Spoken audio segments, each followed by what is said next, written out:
Sir, Sri Lanka crisis काफ़ी समय से चर्चा में है और इस क्राइसिस के बाद यहाँ प्रेसिडेंट निकल चुके हैं देश से। अब दोबारा इलेक्शन होने हैं, उसके लिए इमरजेंसी लगाई गई है। क्या क्या होने वाला है श्रीलंका में?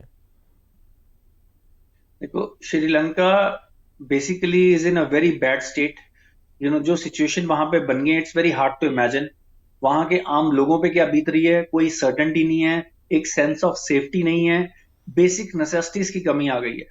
तो आज करंटली इस वक्त इलेक्शंस वहां पे हो रहे हैं, and by the end of the day Sri Lanka will have new acting president, and then formal elections will happen over a period of time. इस वक्त एक हेड ऑफ स्टेट बनाना बहुत जरूरी है, ताकि एक सेंस ऑफ नॉर्मलेंसी लाई जाए, ताकि ये सारे जो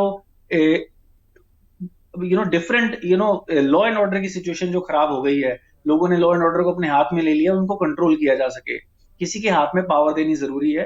तो basically with in 3 candidates elections will happen. All the parliamentarians will choose there next president. और जो भी आए, आई होप कि वो पहले वाली गवर्नमेंट्स और प्रेसिडेंट की तरह सिर्फ अपना बेनिफिट ना सोचें, और वो इस क्राइसिस से श्रीलंका जैसे देश को निकालने में पूरा अपना एफर्ट लगाए, और आगे की जो पॉलिसीज बनाए वो केयरफुली बनाए। श्रीलंका ने जिस तरह से चाइना डेट ट्रैप का वो शिकार बने, जिस तरह से उन्होंने अनसाइंटिफिक पॉलिसीज बनाई, चाहे वो एग्रीकल्चर से रिलेटेड थी, चाहे वो इंपोर्ट एक्सपोर्ट से रिलेटेड थी।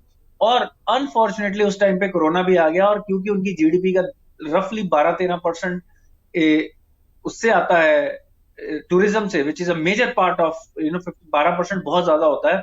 तो उनके ऊपर बहुत ज्यादा क्राइसिस हो गया, और उसमें एम्प्लॉयमेंट बहुत ज्यादा जनरेट होती थी। तो ये कुछ उनका टाइम चारों तरफ से उनके साथ काफी ऐसी सिचुएशंस बन गई, जिसके कारण श्रीलंका में ये क्राइसिस आ गए। और ये भी एक एग्जाम्पल है सबके लिए कि कैसे आपको सेल्फ रिलायंट होना चाहिए। जब आप अपनी मेडिसिन के लिए, अपने खाने के लिए, अपनी हर चीज के लिए आप अगर इंपोर्ट पे ही डिपेंडेंट है और लोन्स पे डिपेंडेंट है, तो आप एक स्ट्रांग और प्रॉस्परस नेशन नहीं बन सकते। जी। क्या सर, नई सरकार शांति कायम करके टूरिस्ट को अट्रैक्ट करने में कामयाब हो पाएगी? We can only wish for it. ये तो टाइम बताएगा, because I don't know too much about कि जो लीडर ऑफ ओपोजिशन है उनकी किस तरह की मैनेजरियल कैपेबिलिटी है।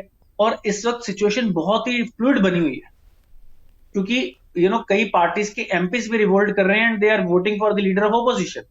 तो अब एंड में कौन बन के आता है और क्यों बन के आता है, उनका प्लान क्या है, ये सारी चीजें जब वो एक बार पावर में आएंगे और जब अपना प्लान ऑफ एक्शन देंगे, उसके बेसिस पे ही कोई बात कही जा सकती है। We can only pray for them and wish them all the best.